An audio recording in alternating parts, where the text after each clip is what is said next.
there's a specific kind of tired that sleep doesn't fix. You know the one. You go to bed completely exhausted and you wake up completely exhausted. And somewhere in between, you had dreams about being at work or being late or being behind because even unconscious, your nervous system didn't get the memo that you were supposed to be resting. So you drink the coffee, you push through, you tell yourself you just need to get through this week, through this project, through this season, and then you'll rest. And then that week ends, and there's another one, and another one. And the all rest win keeps moving like a finish line on a treadmill that someone just forgot to turn off. That is not a productivity problem. That is not a time management problem. That is a your body sending you a message in the only language it has left after you've ignored everything else it tried. And the message is we are not okay.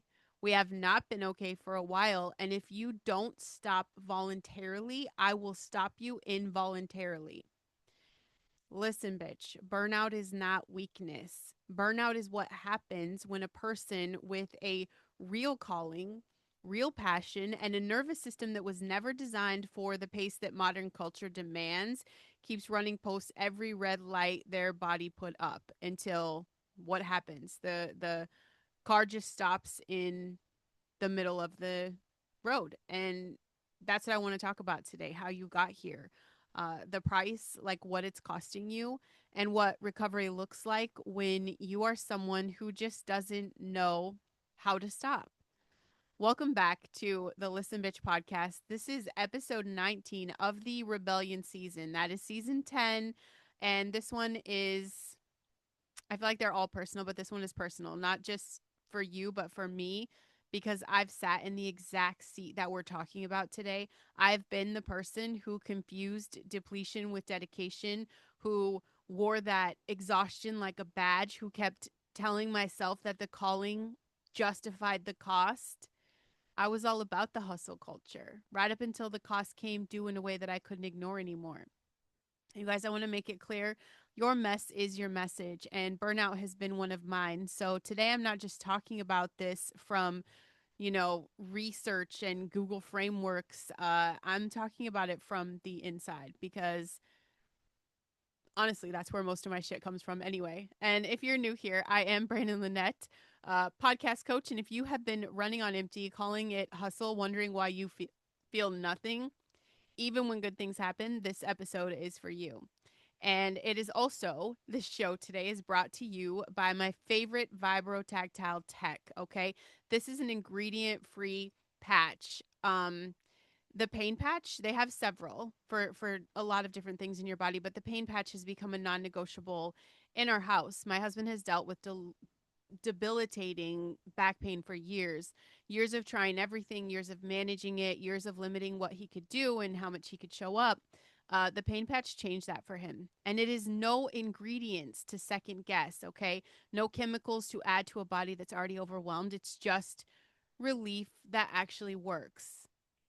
And those of you that need to show up with focus and calm, that is my secret weapon as a podcaster, okay, as the podcaster, I should say. 4 shows, 600 episodes, and now I'm helping other people launch their shows. I do have a secret weapon, okay? Whether whether you guys need this secret weapon for a recording session, a hard conversation, or just a Tuesday that's asking too much of you, I have this incredible patch, okay? This Zen patch that is exactly that. It is focus without jitters because again, it's zero ingredients. It's vibrotactile. It's like braille for the brain. I know that's hard for a lot of people to understand, but I'm happy to show you the proof. Like let's meet somewhere. I will show you. I have a patch that, if you have elderly people that are losing balance, I have a Liberty patch and it works immediate. As a few of them do. But this is it. This my secret weapon. It's how I get present before I need to perform. It's how I don't get nervous. It's how I don't throw up every time I hit record.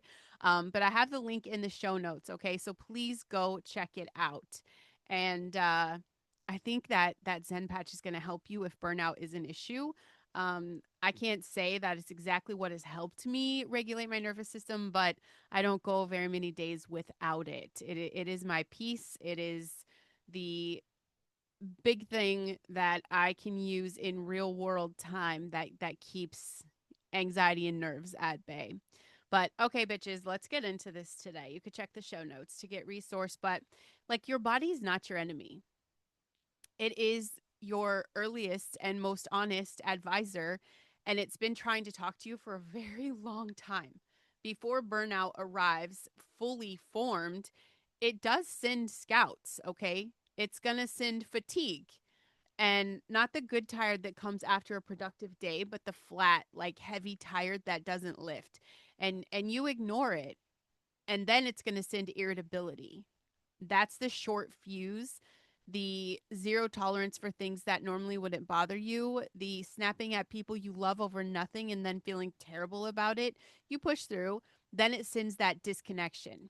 And this is going to be that numbness, the going through the motions, the inability to feel excited about things that used to light you up. You rationalize it, then it sends the physical stuff, the headaches, gut issues. That's a huge one, and then the immune system waving the white flag, the body literally breaking down the non essential systems to keep the essential ones running. That's what's happening. And finally, when you've ignored every single messenger it sent, it sends burnout itself. Full stop, game over, cars broke down in the middle of the road. Imagine your energy is a phone battery. Every demand on your time, every demand on your attention and nervous system, it drains the battery. Sleep, food, rest, joy, connection, play, those are the chargers, okay? So imagine you've been running your phone at full brightness with every app open, location services on, background refresh running constantly, and you've been charging it for 20 minutes a night. And I know you know what I mean with that background refresh, okay? For my neurospicy brains, you know us bitches have like background running 24/7. It doesn't turn off, but we can control it, okay? The phone is not going to perform well. At some point, it's not going to perform at all. It will just shut off mid sentence, mid phone call, mid the most inconvenient moment possible. That's burnout. And the solution is not a better productivity system. The solution is to close some fucking apps and dim the screen and then actually charge the thing without touching it. Okay? And this is what keeps people in the burnout cycle for years and years. Rest feels like you're falling behind. And that feeling is not accidental, it's manufactured. It's that hustle culture spent decades building a value system where your worth is measured by your output and your rest is justified only to the productivity it enables. Rest to recover so you can work more, sleep to perform better, vacation to come back refreshed and more useful. Even the recovery is instrumentalized. It's just never just for you, it's always in service of the big machine. And that's why we're in the rebellion. And the really insidious part is that this got spiritualized. The Protestant work ethic wired a whole theology around labor as virtue and rest as laziness. Idle hands are the devil's workshop. 6 days you shall work. And somewhere in the transition, people heard rest is sus. Is that the new word? Can I use that on my show? I know I'm too old, right? I'm almost 50. It's suspicious, okay? It's sus. Rest is for people who aren't serious. Rest is what you do when you've earned it and you haven't earned that yet, right? So you keep going, they keep going, and it's called faithfulness, and it's called responsibility, and it's called being a good provider or a good parent or a good leader. And guess what? The whole time the body is sending the scouts, bitch, okay? And then you keep ignoring them because stopping feels like the most irresponsible thing you could possibly do. And this is what I want to tell you, because there was a season in my life where I was doing everything right on paper, exhausting myself, building the thing, showing up, putting in the hours, staying committed. And on the outside, it looked like momentum. But on the inside, it felt like I was running through wet concrete. Everything took more effort than it should. And the things I love started feeling like obligations.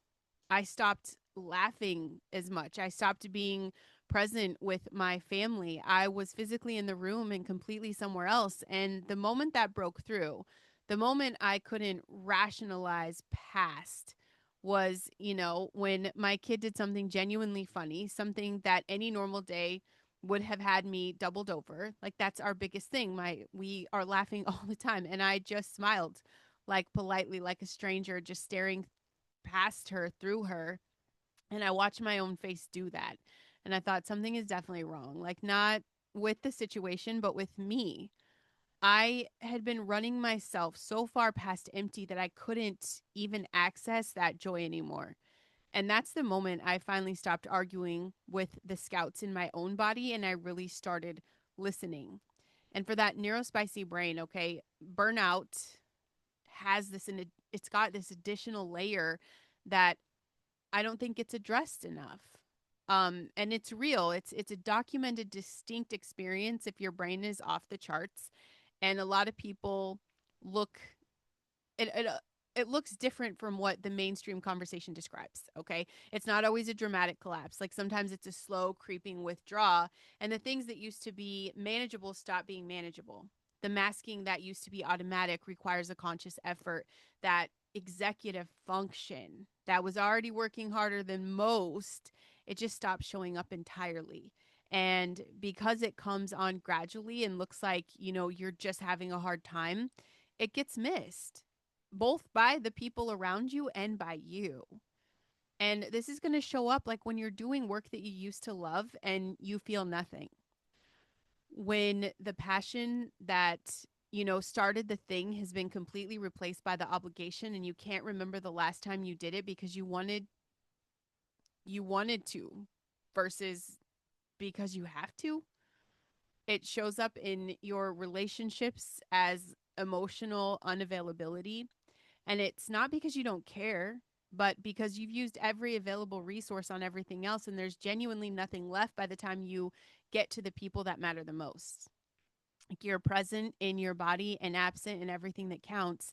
And the people you love feel it, even if they can't name it. Okay. And kids, especially kids, always, always know.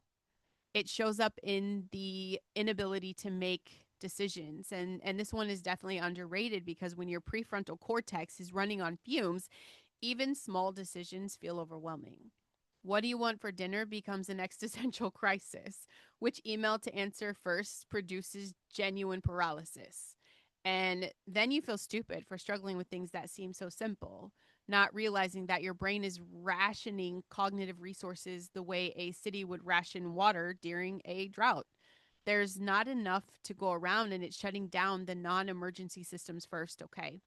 It's going to show up in your calling specifically as the thing that was supposed to be the point, becoming the thing that feels like the heaviest burden. The podcast that was supposed to be your voice starts feeling like a production quota. The business that was supposed to be your freedom starts feeling like a second cage. The ministry that was supposed to flow from overflow starts flowing from a place so depleted there's nothing real behind it anymore. No one is seeing the light of Jesus in your eyes because there isn't any anymore. It's been squandered. You're in survival mode. You start to wonder if you were wrong about the calling, when the truth is you were right about the calling and wrong about the pace. You guys, even God rested on the seventh day. That is not a throwaway detail in the chapter of Genesis. This is a design specification built into the fabric of creation itself. Rest is not the reward for finishing the work. Rest is part of the work. It is built into the rhythm that God established from the very beginning. And it's not because it was tired, but because he was modeling something essential for the creatures that he made in his image. The Sabbath was not a suggestion. It's a commandment. And in a culture that has completely dismantled it, that treats, their Saturday or Sunday like a head start on Monday, that can't sit still for 10 minutes without reaching for a screen. That has confused business with blessing. Recovering the practice of genuine rest is one of the most countercultural, rebellious, God honoring things you could do right now. Your calling needs a healthy body to move through. Your message needs a present, regulated nervous system to deliver it. Your legacy needs a person who is actually alive, not just functional, but not just, not even just surviving, not just pushing through to build it. And you cannot pour from an empty cup. You can't do it. You can't lead from depletion. You cannot give what you don't have. Not sustainably, not in a way that's going to last, and definitely not in a way that actually serves the people you were put here to serve. And recovery is not quitting. Recovery is the responsible stewardship of the instrument that God gave you to do the work he called you to do. Your body is not a tool to be used up in service of the mission. Your body is part of the mission, and you have to start treating it like it is. So the first step is that you have to do the honest audit, not the productivity audit, the energy audit. For 1 week, I want you to notice what fills you and what drains you. Not what should. I don't want you to think, well, this should make me happy. This should fill my cup. I'm saying what actually does. Some things that are supposed to be life-giving are currently draining because you've been doing them from depletion. So long that you've been told, they've lost their charge. And you're being told that some things are indulgent and they're actually genuinely restorative for your specific nervous system, right? You have to collect your own data. It's not going to be the same as someone else's. So stop running someone else's recovery protocol. And then you need to identify 100 things. No, bitch, not 100 things, okay? You know what I'm going to say? The one thing. Not 10, not 50. I'm saying identify the one thing you've been telling yourself you'll rest after. The finish line that keeps moving. I want you to say it out loud and then ask yourself honestly, if I cross that line and there's another one behind it, which there will be, there always is. What is the plan? Because the plan cannot be rest after forever. The plan has to include the rest now, not a vacation, not a spa day, a sustainable, non negotiable rhythm of actual recovery built into the regular week. And for my neurospicy brain specifically, stop treating stimulation as rest. Scrolling is not rest. Netflix is not rest. These are input reduction strategies, not nervous system recovery. Your brain needs actual downtime. No input, no demands, no performance. What that looks like is different for everyone. For some people, it's a walk without the headphones. For some, it's sitting in the sun for 15 minutes. For some people, it's the specific silence of a room with no notifications and nothing expected of them. Find your version and protect it. Put it in the calendar before anything else gets scheduled, because if it's not in the calendar first, you know you're never going to put it in there at all. You did not build this calling to burn it to the ground before it reaches the people it was meant for. You did not survive what you survived, learn what you learned, or carry what you carried to run yourself into the ground 3 yards from the end zone. Rest is not the enemy of this rebellion. Rest is what makes the rebellion sustainable. It's what makes you someone who can actually go the distance instead of burning bright and burning out. Jesus said, "Come to me, all who are weary and heavy laden, and I will give you rest." That is not a metaphor for heaven. That is an invitation for Tuesday. Please take it. If you're digging this episode, please like the show, subscribe, leave a written review. It takes less than 2 minutes, and it gets us in the hands of the person running on empty right now who needs to hear this. Head to brandonlynette.com, get on the list, watch the full episode of the show on YouTube, because I feel like seeing it just is different than hearing it. And do not forget your pain patch, okay? And that's going to be Freedom is the pain patch, and your Zen patch from my link below. Okay. Again, 0 ingredients. It's like Braille for your brain. It's just telling your brain as a reminder what to do in your body. Okay. Real relief, no chemicals, no ingredients. It is safe for everybody. No compromise. And for the body that's been carrying too much, you deserve this actual support. Okay. And if you're ready to stop running on empty and start building something that actually lasts, please check the show notes to work with me. Tell me your story. Tell me why you're the one who needs to be heard. I want to know what makes you special. Okay.